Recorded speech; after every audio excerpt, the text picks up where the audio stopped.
C'est une affaire qui effraie la chronique dans la ville d'Obala depuis ce dimanche au 22 mai, jour où le jeune Hugues Bodo a assassiné sa mère Foué Marie-Agnès au village Esson.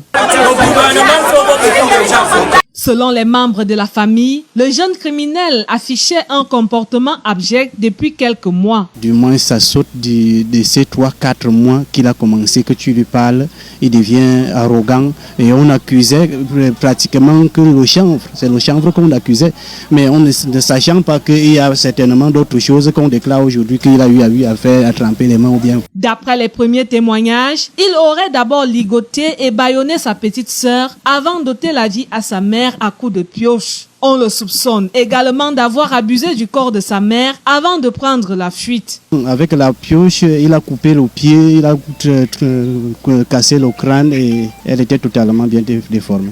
Il n'y avait personne qui pouvait l'arrêter. Elle était à la maison rien qu'avec une petite fille, la petite fille que vous avez vue là. Il l'a même attachée, donc il n'y avait personne qui pouvait l'arrêter.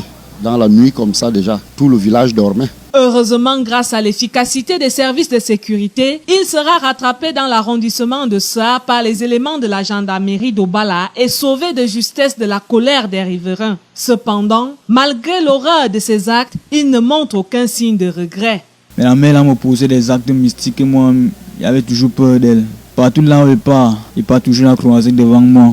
Dès qu'il essaye de sortir avec mes amis, il part toujours la croisée devant moi. On ne m'apprécie jamais à la maison, il me sort toujours les yeux. Après il commence à parler, les retourne là que je ben jam le kayama, amouya, il se disait qu'il me base sur ma beauté. Et c'est pour ça que ma mère ne voulait jamais me laisser tranquille.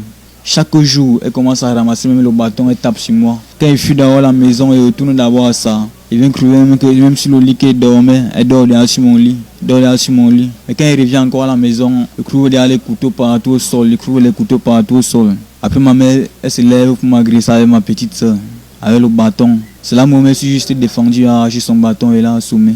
Elle est morte et elle cache le corps derrière. Le drame se produit une semaine après l'enterrement du mari de la défunte, laissant orphelin ce bébé de 4 mois, cette petite fille traumatisée, son aîné affligé et un fils assassin qui finira certainement en prison. L'enquête de la gendarmerie expliquera peut-être comment en est-on arrivé à un tel drame.